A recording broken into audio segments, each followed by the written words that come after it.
지난 8일 어버이날에는 저도 부모님과 함께 시간을 가졌습니다. 모처럼 가족들이 뜻깊은 시간을 보냈습니다. 제가 벌써 50이 저도 지났습니다. 부모님 이제 연세가 많이 드셔서 아버님이 80이 되셨어요. 이제는 어떻게 봐도 연세가 많이 드셨다 이렇게 생각이 듭니다. 그분들이 없었으면은 오늘날에 우리가 없다, 저희가 없었다 이런 생각을 하고, 또 많이 하나님께서 부모님을 주신 것이 얼마나 감사한가. 정말 어려울 때 순간순간마다 그때그때 그 옆에 부모님이 계셨고 도와주셨고 격려해 주셨고 기도해 주셨기 때문에 오늘날 우리가 있다라는 생각을 많이 했습니다. 짧은 시간이었지만 다시 한번 부모님을 뵙고 인사드리고 또 기쁜 시간을 가질 수 있었습니다. 이제 저에게도 아들이 있어서 그 아들이 이제 군대를 곧 가게 됩니다. 군대를 가게 되면서 이번에는 좀 카네이션을 좀 색다른 것을 주었습니다. 여러분 여기 뭐 보입니까? 예쁘죠? 네. 이제 군대 간다고 내년도 내후년도에는 꽃으로 카네이션을 줄 수 없으니까 자기가 없는 동안에 이거 달라고 그래요. 브로치를 달고 있으랍니다. 그동안 없는 동안 제가 어버이날이 되면 이 브로치를 달고 아들을 기억할까, 자녀들을 기억할까 생각합니다. 무엇보다도 오늘 우리가 특별히 생각해야 될 분은 하나님이실 겁니다. 우리 여기에 계시는 80이 넘으신 그런 장로님 또 권사님들이시나 또 젊은 30, 40대에 있는 분이시거나 간에 우리 모두가 다 아버지라고 부르는 하나님이 계십니다. 이 어버이날에 특별히 우리는 하나님의 은혜를 생각하고 하나님의 그 은혜가, 하나님의 사랑이 얼마나 놀랍게 우리에게 주시는가. 한 번도 메마르지 않으시고 한 번도 뒤로 물러나지 않으시고 샘솟는 물처럼 우리에게 주시는 사랑과 은혜가 얼마나 놀라운가. 그 생각을 좀 많이 했으면 좋겠습니다. 여러분에게 하나님의 은혜가 있기를 바랍니다. 오늘 로마서 9장 1절에서 18절까지 말씀입니다. 좀 긴데요. 제가 1절에서 9장 1절에서 13절까지 읽고 여러분 우리 같이 14절에서 18절까지 함께 읽겠습니다. 제가 먼저 읽겠습니다. 내가 그리스도 안에서 참말을 하고 거짓말을 아니하노라. 나에게 큰 근심이 있는 것과 마음에 그치지 않는 고통이 있는 것을 내 양심이 성령 안에서 나와 더불어 증언하노니, 나의 형제 곧 골육의 친척을 위하여 내 자신이 저주를 받아 그리스도에게서 끊어질지라도 원하는 바로다. 그들은 이스라엘 사람이라. 그들에게는 양자됨과 영광과 언약들과 율법을 세우신 것과 예배와 약속들이 있고 조상들도 그들의 것이요 육신으로 하면 그리스도가 그들에게서 나셨으니 그는 만물 위에 계셔서 세세의 찬양을 받으실 하나님이시니라. 아멘. 그러나 하나님의 말씀이 폐하여진 것 같지 않도다. 이스라엘에게서 난 그들이 다 이스라엘이 아니요 또한 아브라함의 씨가 다 그의 자녀가 아니라 오직 이삭으로부터 난 자라야 내 씨라 불리리라 하셨으니 곧 육신의 자녀가 하나님의 자녀가 아니요 오직 약속의 자녀가 씨로 여기심을 받느니라. 약속의 말씀은 이것이니 명년 이때에 내가 이르리니 사라에게 아들이 있으리라 하심이라. 그뿐 아니라 또한 리브가가 우리 조상 이삭 한 사람으로 말미암아 임신하였는데 그 자식들이 아직 나지도 아니하고 무슨 선이나 악을 행하지 아니한 때에 택하심을 따라 되는 하나님의 뜻이 행위로 말미암지 않고 오직 부르시는 이로 말미암아 서게 하려 하사 리브가에게 이르시되 큰 자가 어린 자를 섬기리라 하셨나니 기록된 바 내가 야곱은 사랑하고 에서는 미워하였다 하심과 같으니라. 같이 읽겠습니다. 그런즉 우리가 무슨 말을 하리요? 하나님께 불의가 있느뇨? 그럴 수 없느니라. 모세에게 이르시되 내가 긍휼히 여길 자를 긍휼히 여기고 불쌍히 여길 자를 불쌍히 여기리라 하셨으니 그런즉 원하는 자로 말미암음도 아니요 다른 박질하는 자로 말미암음도 아니요 오직 긍휼히 여기시는 하나님으로 말미암음이니라. 성령이 바로에게 이르시되 내가 이 일을 위하여 너를 세웠으니 곧 너로 말미암아 내 능력을 보이고 내 이름이 온 땅에 전파되게 하려 함이라 하셨으니 그런즉 하나님께서 하고자 하시는 자를 긍휼히 여기시고 하고자 하시는 자를 완악하게 하시느니라. 아멘. 8장 26절에서 39절까지 지난 본문에서 바울은 하나님께서는 하나님의 자녀된 우리들을 방치해두지 않으신다. 성령을 통하여 또 성령께서 우리를 위하여 기도하게 하시고 성부 하나님 자신도 그분의 계획을 따라 우리를 구원하시고 그 구원을 이뤄 가신다. 그리고 그리스도께서도 우리를 위하여 친히 간구해 주신다. 그러므로 우리는 그 누구도 우리를 대적하거나 우리를 정죄할 수 없다. 그 어떤 것도 그리스도와 하나님의 사랑에서 끊을 것이 없다. 이렇게 우리가 바울의 말씀을 들었습니다. 이제 그리스도인의 승리를 넘어선 8장을 넘어서서 승리를 다루고 있는 이 본문을 넘어서서 9장에서 11장까지 유대인의 구원 문제와 하나님의 구원과 관련된 섭리에 대하여 우리가 말씀을 듣게 될 것입니다. 먼저 9장 첫 부분에서 바울은 반복된 표현과 매우 강조된 어조로 자신에게 매우 큰 근심이 있다. 그리고 그 마음에 계속되는 고통이 있다라고 이야기해 주고 있습니다. 이 부분을 우리가 읽어보게 되면 그의 마음의 고통이 매우 크고 또 잠시 동안의 안타까움이 아니라 지속적인 고통이었다라는 것을 알게 됩니다. 그래서 자신의 양심과 또 성령을 공동 증인으로 내세워서 이렇게 내가 근심과 고통이 있다라고 말하고 있고 또 이 문제와 관련해서는 자신이 그리스도로부터 끊어지는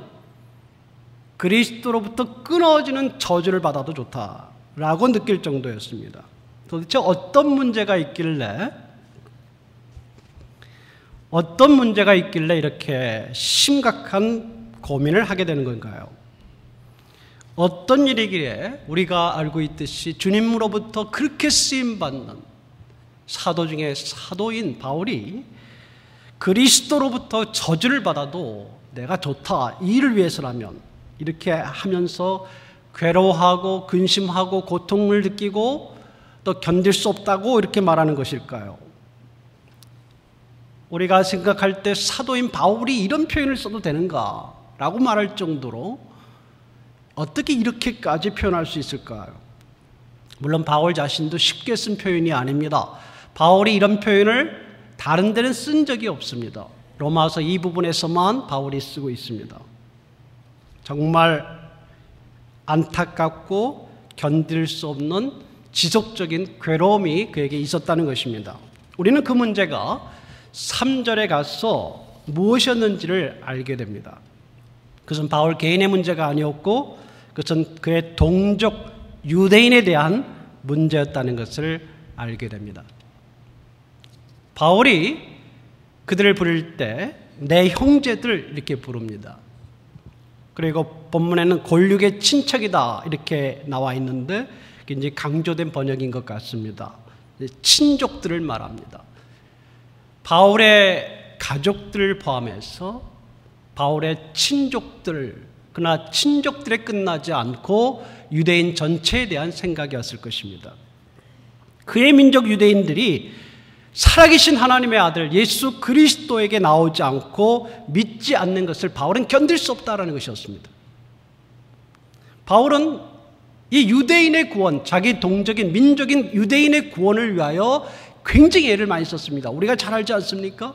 그의 선교 여행을 우리가 사도행전에서 보게 되는데 그의 선교 여행에서 그가 처음으로 방문한 것은 유대인의 회당입니다. 유대인의 회당에 가서 먼저 그의 동족 유대인들에게 늘 복음을 전했습니다. 거기서 배척을 당하고 심지어는 돌로 쳐서 죽임을 당할 때까지라도 그는 동족 유대인에게 구원을 전하고 예수 그리스도를 전하기를 원했습니다. 그러나 그들이 받아들이지 않았습니다. 아마도 그 사실일 겁니다. 바울 일반 유대인들만 아니라 바울 자신의 가족들도, 바울 자신의 친족들도 예수님을 받아들이지 않은 사람들이 더 많았을 것입니다. 그래서 그는 정말 이들을 위해서 내가 저주를 받아도 좋다, 이들이 구원받지 못한 것에 대하여 나는 정말 고통스럽다, 견딜 수 없다, 끊임없는 고통이 나를 에워싼다. 이들 유대인들이 어떻게 그럴 수 있는가? 이들 유대인들을 오늘 말씀을 통해서 보게 되면 이스라엘 사람이다 라고 이야기했는데, 그것은 그들이 하나님의 백성으로 선택된 특별한 민족이라는 것을 말해줍니다. 또 하나님으로부터 많은 것을 받았다라는 것을 다시 바울이 이야기해주고 있는데, 그것이 4절에 나오게 됩니다. 여러분 6가지를 읽으실 수 있으실 겁니다. 본문 4절에 양자됨과 영광과 언약들과 율법을 세우신 것과 예배와 언약들이, 약속들이 있다, 이렇게 6가지가 나왔는데, 흥미롭게도 바울은 3개씩 짝을 맞춰서 이야기해주고 있습니다. 그 3개가 앞에 것이 서로 짝이 되고, 두 번째 것들이 짝이 되고, 세 번째 것들이 짝이 된다는 것을 눈치 빠른 분들은 아실 수 있었을 것입니다. 첫 번째 양자됨이라는 것을 이 말대로 다시 이야기하면 양자로 세움입니다. 양자로 세움. 그런데 네 번째 있는 것이 무엇이죠? 율법의 세움입니다. 이스라엘이 가지고 있는 것은, 하나님이 이스라엘에게 주신 것은 그들이 하나님의 아들들, 자녀라는, 민족 전체가 하나님의 자녀라는 아들로 세움을 주셨습니다. 그 위에 하나님의 말씀인, 하나님의 언약인, 하나님의 율법인 그 율법을 그들에게 세워주셨습니다. 아들됨과 아들로 세움과 율법을 세움이 그들에게 있었습니다. 두 번째는 영광과 예배라는 두 번째와 다섯 번째 단어에 주목하시기 바랍니다. 그 민족이 하나님을 예배할 수 있었습니다. 살아계신 하나님, 유일하신 하나님을 예배할 수 있었는데, 하나님께 예배할 수 있었으므로 영광스러운 하나님을 그들이 뵐 수 있었던 겁니다. 하나님께 예배할 수 있는 것 자체가 영광입니다. 그렇죠? 우리 인간이 하나님을 뵐 수 있는 것은 그건 하나님의 영광에 접하는 것입니다. 어떻게 우리가 하나님의 존전 앞에 우리가 나설 수 있습니까? 이스라엘인들이 먼저 그 영광을 받았습니다. 하나님께 예배드리는 영광 말입니다. 그들에게 그게 있었습니다. 이제 세 번째와 여섯 번째 단어가 언약과 약속이라는 단어입니다. 이 두 가지는 같은 것을 이야기해 줍니다. 언약, 하나님께서 맺어주신 언약과 약속은 비슷한 의미를 이야기하죠. 그 말은 하나님이 그들에게 해주시겠다고 많은 것을 이야기했다는 것입니다. 그들에게 많은 것을 주셨다는 것입니다. 하나님의 말씀에 많은 것들을 주셔서 그들에게 이루어지겠다고 언약을 맺으시고 약속을 맺었습니다. 이것이 이스라엘 민족이 가진 많은 것들이었습니다. 그럼에도 불구하고 그들이 이제 신약의 때가 와서 하나님께서, 그 영광의 하나님께서 그의 아들을 보내셔서 이제 유대인들을 통하여, 유대인들만 아니라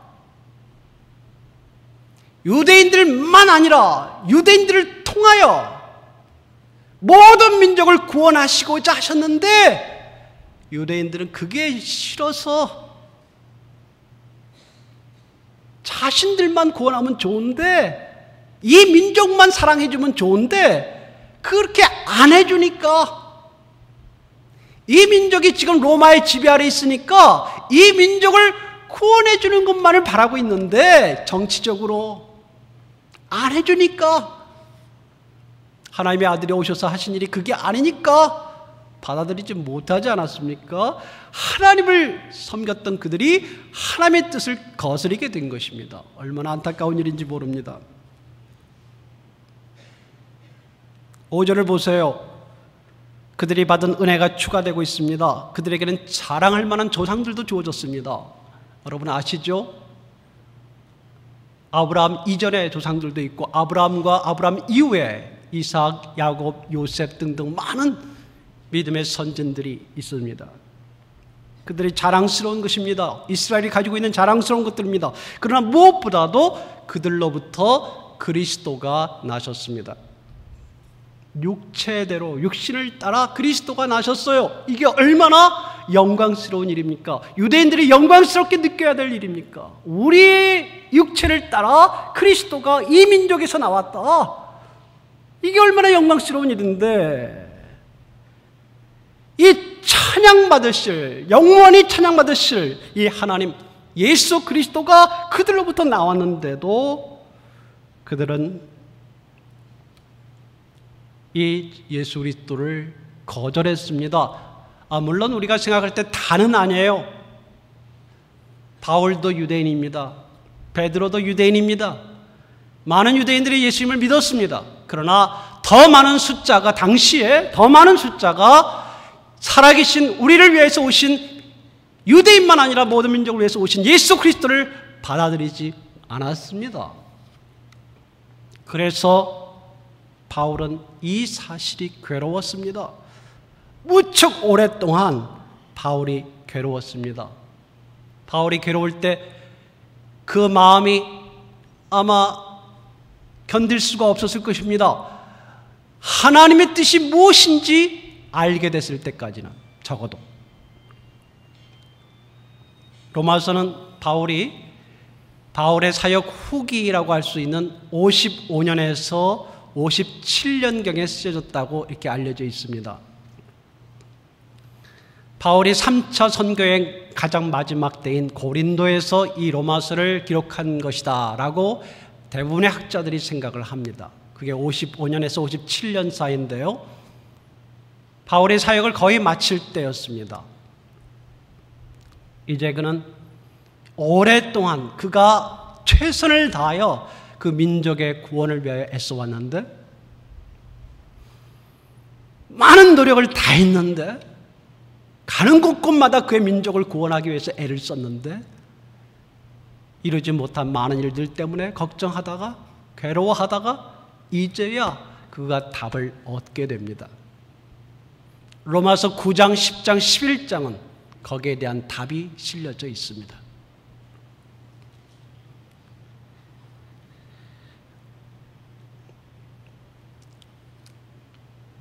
아마 우리 한국말에 쓰고 있는 단어, 애가 탄다, 그죠? 그런 단어가 있지 않습니까? 애가 닳는다. 또 뭐가 있습니까? 애가 끊어진다. 창자를 이야기하면서 견딜 수 없는 안타까움을 말할 때 그런 단어를 쓰는데, 아마 번역을 그런 단어를 쓰면 더 좋았을지 모르겠습니다. 이 표현이 그 정도, 그 이상의 표현입니다. 정말 견딜 수 없다. 우리 동족의 그 믿음을 갖지 못한 것에 대하여 바울이 안타까워합니다. 유대인들에게 그렇게 많은 것이 주어졌는데도 불구하고 하나님을 섬겼던 그들이 하나님께서 보내신 그리스도를 영접하지 않고 있는 현실이 이해하기 어렵습니다. 바울은 거기에 대한 개인적인 안타까움이 있고, 그러나 이제는 개인적인 안타까움을 넘어서서 그가 이제 알게 된 구원의, 하나님의 구원의 신비에 대하여 이야기해 주려고 합니다. 6절에 그러나 하나님의 말씀은 폐하여진 것 같지 않도다 라고 했는데, 바울은 하나님의 말씀이 실패하지 않았다라는 것을 지적한 것입니다. 하나님의 백성이면서도 구원받은 예수 그리스도를 믿는 유대인들의 수가 많지 않은데, 그러면 하나님이 실패한 거냐? 그러면 하나님의 말씀이 실패한 거냐? 그렇지 않다는 것입니다. 바울은 구약을 예로 들며 이야기합니다. 6절 7절에서 이스라엘에 난 그들이 다 이스라엘이 아니다, 아브라함의 씨가 다 그의 자녀가 아니다 라고 말했는데, 구약에서도 혈통으로 볼 때 아브라함의 후손이 된다고 해서 다 선택받은 이스라엘 나라에 들어가지 않는다라는 것입니다. 그렇지 않습니까? 아브라함의 자손 중에서도 누구만 선택되었습니까? 아브라함의 자손이 몇 명이죠? 혹시 기억하십니까?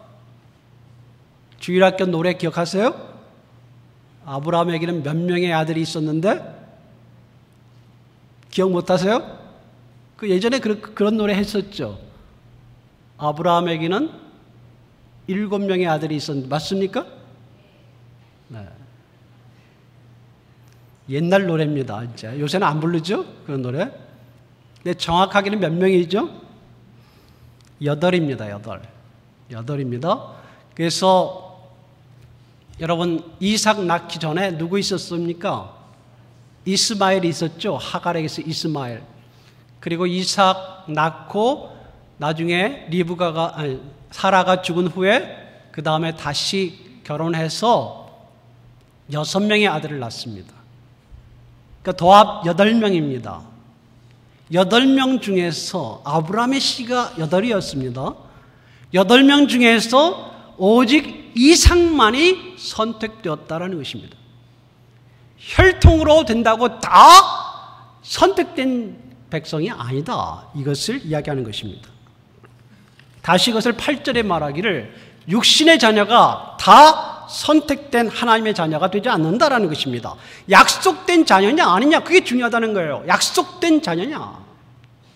그러니까 기준이 뭐냐 도대체. 왜 어떻게 하나님의 선택된 약속된 그런 자녀가 될 수 있느냐. 기준이 뭐냐 했을 때 어떻게 그 씨가 될 수 있으냐 했을 때 그 기준은 하나님의 약속이라는 거예요. 약속. 약속된 자녀만이 선택된 하나님의 자녀가 될 수 있다. 약속을 강조합니다. 그 답이 그 다음 9절에서 13절에 나오는데요.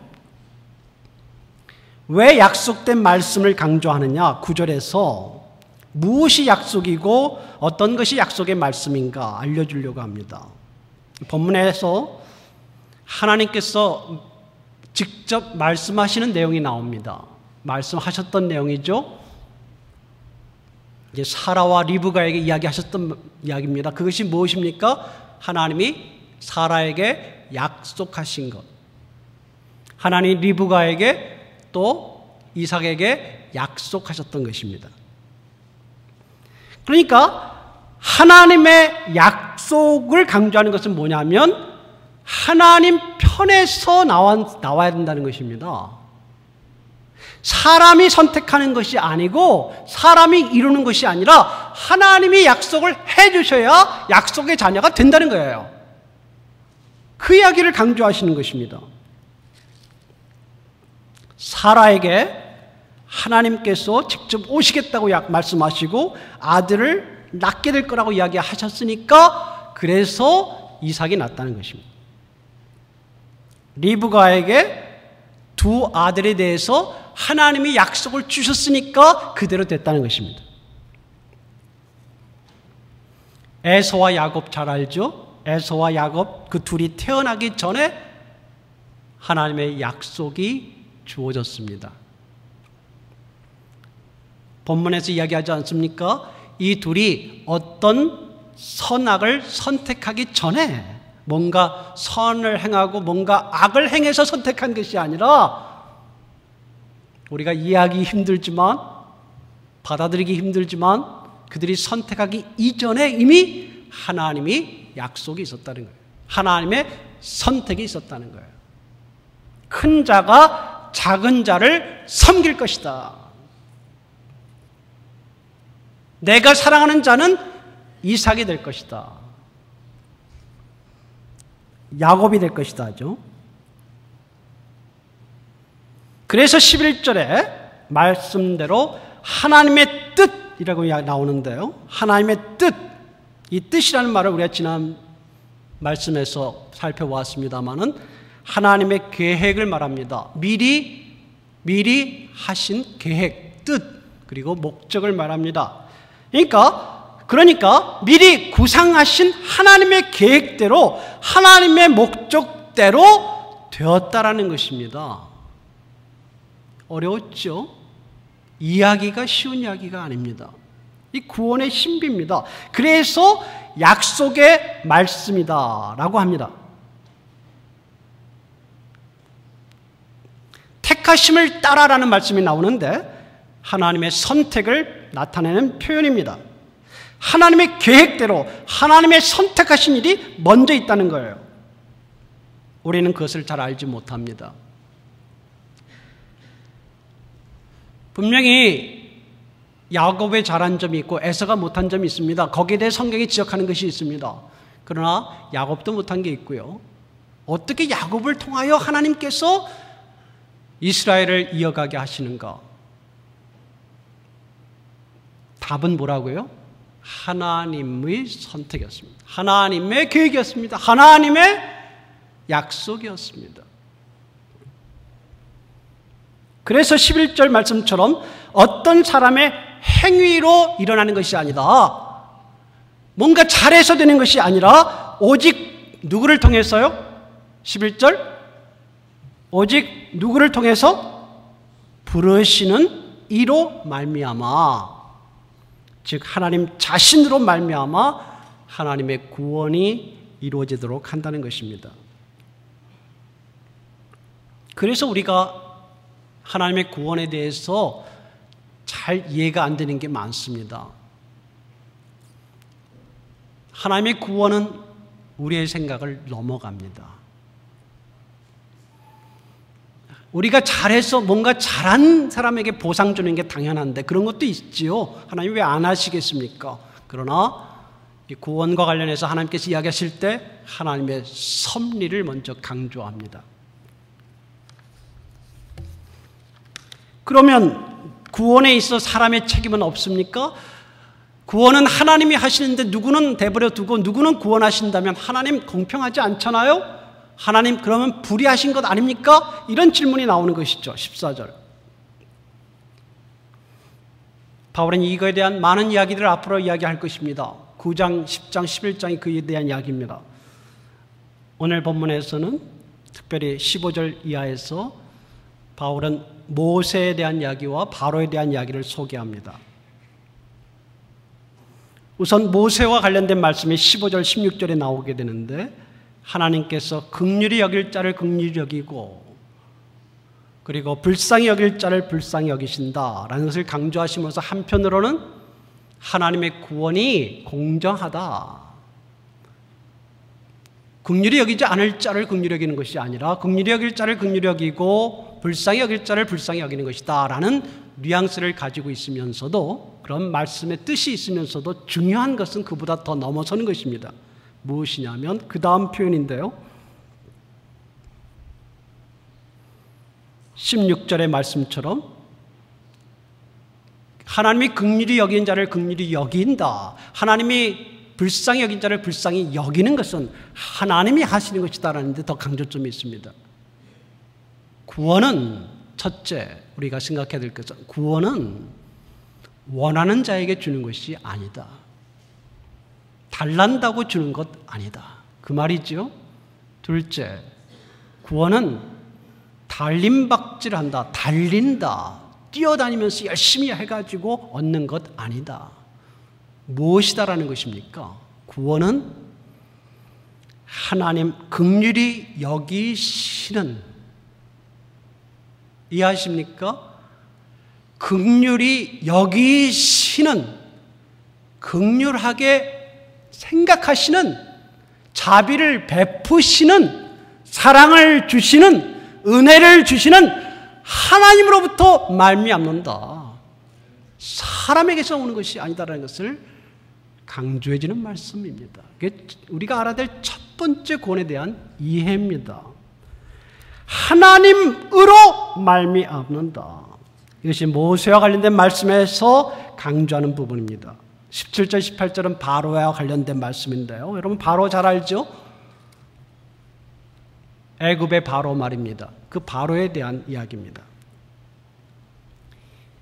바로에 대한 말씀과 관련해서 하나님께서는 구원에는 특별한 목적이 있다라는 것을 이야기해 주십니다.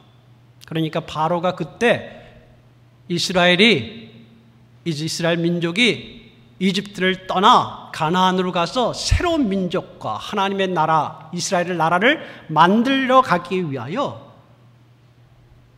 하나님의 계획이 있는데 그 계획을 이루기 위하여 바로로 하여금 바로가 되게 하셨다. 바로를 세우셨다는 것입니다. 혈통적으로 바로가 바로로서의 이제 왕의 권한을 가진 것이 아니라 그런 면도 있겠지만 사실은 이미 하나님께서 계획하셔서 그때 그 사람을 그곳에 세우셔서 이스라엘을 회방하게 하셨다는 것입니다. 바로가 생각할 때는 지금 이 싸움이, 이스라엘과의 싸움이 이집트 신과 이스라엘의 노예인 그 이스라엘의 신과의 싸움으로 생각했을 것입니다. 이 싸움 자신했을 거예요. 왜? 이집트는 당시의 고대의 가장 막강한 제국 중에 하나였습니다.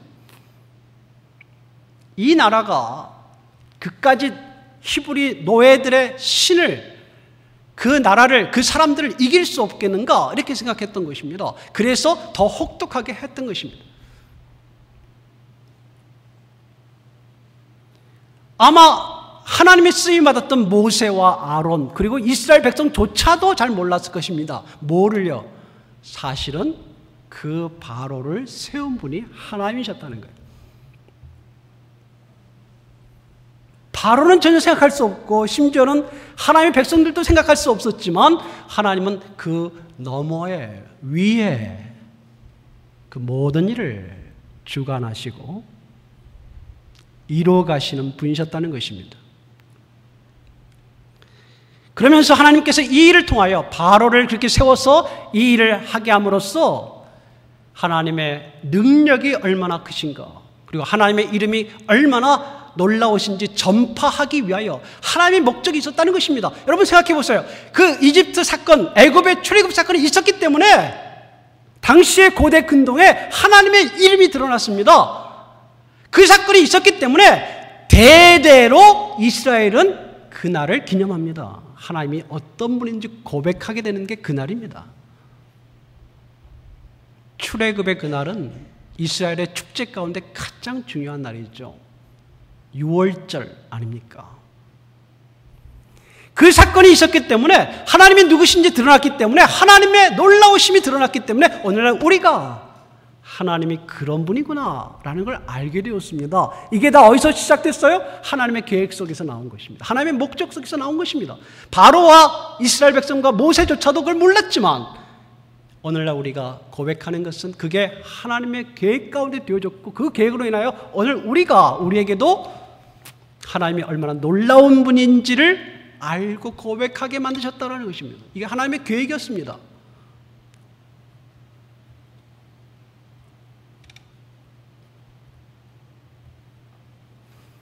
우리가 오늘 인정해야 될 것은 인간이 다 이해 못한다라는 것입니다. 하나님의 구원에 대해서는 무언가 그곳에는 하나님의 섭리와 계획과 목적이 있습니다.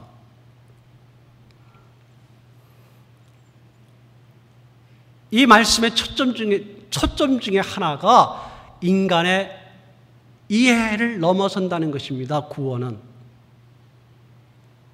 인간의 캐퍼시티를 넘어선다는 거예요. 한계와 역량을 넘어선다는 겁니다. 하나님의 구원이 넘어서기 때문에 알 수 없는 일이 하나님께서 이루어 가시니까 그래서 그분이 하나님 되신다는 것이에요. 내가 다 아는 것을 내가 논리적으로 생각하는 대로 하지 않기 때문에 그분이 하나님이십니다.